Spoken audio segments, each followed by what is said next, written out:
Live from downtown Detroit, home of WDIV and Click on Detroit, Local 4 News at 5 starts now. Amid the heartbreak, a celebration of life in Houston for George Floyd. George Floyd changed the world, and we're going to make the world know that he made a difference. Also, we're getting our first look at the Monroe County man charged with ethnic intimidation in an alleged racially motivated attack at a state park. But we're going to begin here on Local 4 News at 5 with the threat of severe weather heading into tonight. Yeah, let's get out to Ben Bailey and look at the timing. You've got your eyes on two waves of this, right, Ben? Yeah, Kim, two waves in the next 30 hours, so we'll kind of sandwich these in between here. And tonight, we can already see some cells starting to pop, but it does look up here that our severe threat is going to be much later on tonight. So let's go to 4 Live Radar. Already seeing these cells there, northeast Indiana, a couple of those in northern parts of Ohio, all of those moving to the north, and they're sort of pinwheeling around the remnants of Tropical Storm Cristobal, which is heading into the Great Lakes. Here's how the rest of tonight's going to shake out as we'll see that line start to move in a little bit closer to about 7, 8 o'clock, weakening as it goes, and then the overnight round of showers and thunderstorms may be a little bit stronger. That's where we expect the potential for possibly severe storms. It's a pretty slim shot. It's only the marginal risk, which is the category 1, the lowest risk on the scale. Tomorrow's risk is much higher. It's a category 3 risk. It's in the heat of the day, and the tornado risk is definitely there. We'll talk more about that coming up in just a few minutes, guys. All right, Ben, and with the threat of storms overnight, Brandon Paul on the Local 4 News Today team will be monitoring the situation. Wake up with them starting at 4:30 a.m. You can also follow the weather in real time with the Local Forecasters app, which we highly recommend. Heavy hearts tonight in Houston and across the country after a moving funeral service for George Floyd. Now Floyd will be laid to rest right next to his mother. Jay Gray is in Houston tonight. Tonight, George Floyd is finally home. It's time for us to celebrate his life. We may weep, we may mourn, we'll be comforted, and we will find hope. Hope shared by a nation, images of tens of thousands marching across the country and around the world, evidence of his impact and legacy. We honor him today because when he took his last breath, the rest of us will now be able to breathe.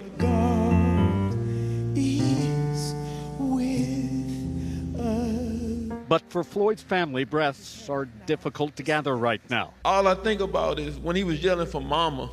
Their hearts are heavy, their loss overwhelming. I just want to say to him, I love you, and I thank God for giving me my own personal Superman. A superhero to so many here whose message and mission doesn't end with his passing. Out of his death has come a movement, a worldwide movement. We lift our voices. But on this day, the movement pauses, if only for a few hours, For your goodness. to honor his memory. Floyd's final resting place is in a family plot next to his mom, who witnesses say he was calling for just moments before he died. Jay Gray, NBC News, Houston. And tonight, Lester Holt anchors from Houston for live coverage of George Floyd's funeral. Be sure to tune in tonight at 6:30 for a special edition of NBC Nightly News. All right, take a look here at some live pictures from Sky 4 over downtown Detroit as protesters gather to march for the 12th straight day to honor the memory of George Floyd. Let's get to Jason Colthorpe, who is live in front of Detroit Police Headquarters. Jason. Have not been represented here in the past. Well, maybe it's the soaring temperatures, but tempers are also running hot out here today, guys. And it's coming to a head right now. What you're seeing up here talking to the crowd are activists from other protests throughout the state, and they're here to take issue with the co-organizers of this protest and these marches over the past 11 days, and they are upset because they think that they've taken over the statewide mission. And the two people you see up there right now are addressing this crowd saying, "You're doing it wrong." and we're waiting to see. There's already been a couple heated face-to-face confrontations here, so we're going to wait and see what happens here, but we still expect this group to march for a 12th straight day tonight. We will be with them for a little bit. There's also some other things going on around the city. We'll check in with that and have a full report, of course, coming up at 11, and we'll again give you an update at 6 o'clock. For now, we'll send it back to the studio. Devin, Kim, back to you. Okay, Jason, and tonight the Local 4 defenders are learning about the list of demands protest leaders presented today to Mayor Duggan and Chief Craig. That meeting held behind closed doors, but Defender Sean Lay spoke to people on both sides of the table, and he's with us now live. Sean, the list of demands, as we reported earlier this week, pretty long and pretty specific. And it was added to today. So a list of 24 changes that protesters want to see. A 2-hour meeting with the mayor and police chief. We asked the protest leader who was in on that meeting. Really the key question was anything agreed upon. Here's the answer.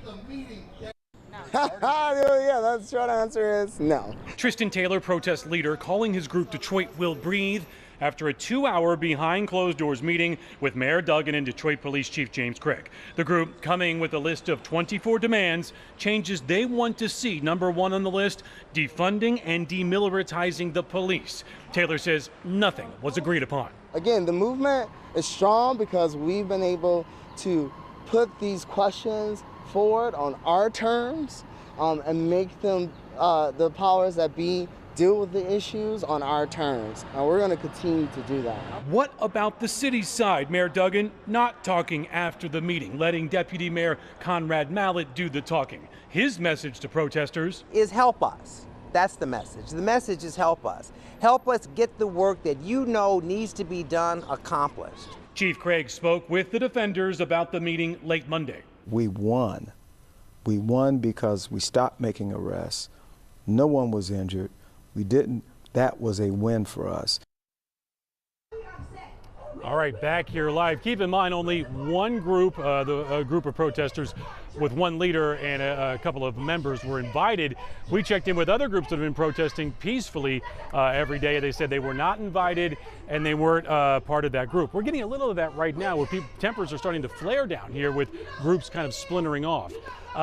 Bottom line here, nothing agreed upon. The protester we talked to, Tristan, said he got that meeting because of the protests, and the protests will continue. We had a conversation the defenders did with Chief Craig. He told me yesterday that he's open to change. In fact, they had 5,000 calls for mental health calls last year. He said if social service professionals could take over those calls, it would make a big difference to his department. So moving forward, the protests continue. We're live downtown tonight. Sean Lay, Local 4 Defenders. All right, Sean, now at his appearance in court today, attorneys for Lee Mouat requested a lower bond. They didn't get it. He stands charged with beating an African-American teenager with a chain and lock in what police called a racially motivated attack at Sterling State Park. Victor Williams is following today's hearing, and he joins us live with more. Victor. Yes, that's right. This man is facing some very serious charges. We're talking about felonious assault, assault with the intent to do great bodily harm, and of course that ethnic intimidation. But this is the day that so many people have waited for, the day that this man has to answer to the law. And do you have any children, dependents? Yes, I do. 4. Lee James Mouat sat before a judge Tuesday morning, nervously rocking back and forth, being arraigned on charges for what he allegedly did to 18-year-old Devin Freeland Jr., an assault described as a hate crime in Sterling State Park, where Mouat is accused of hurling racist slurs and then striking the 18-year-old in the mouth with a bike chain. $600 per week. And no, I'm not married. I do have a fiance. Today we learned the 42-year-old is a father of 4 who was preparing to marry his fiance before being arrested. During the hearing, lawyers asked his bond be reduced from the current amount of $100,000. We would request that the court considering lowering that bond to something perhaps $50,000. Obviously, prosecutors didn't agree. Yes, Your Honor, we would ask the bond to remain the same.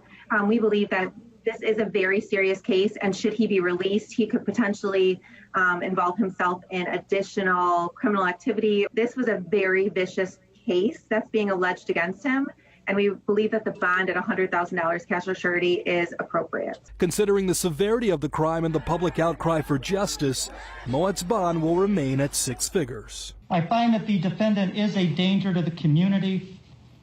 Bond is continued at $100,000 cash or surety. And Juan is due back in court on the 16th. Back to you two in the studio. Victor, it looks like it's pretty quiet out there. Were there any protesters out there today? Yeah, they sure were. They were all right in front of the courthouse in a similar fashion to how they were at St. Mary's Park in the city of Monroe just yesterday. So we have a feeling that this is going to continue as long as this man is in court. Yeah. Victor Williams, Local 4. Keep us posted, Victor. We appreciate it. Off and running here at 5. Let's check in with defender Karen Drew. Karen. The defenders with a list of high-hazard risk dams in Metro Detroit. It's scary. Some living right near them had no idea. I never would think about something like that to happen. Should you be concerned? My report coming up. And we now know the official plan for DPSCD when classes resume in the fall. So will kids actually be going to school? But first, a state trooper steps in with seconds to spare as a truck is going up in flames. That's next.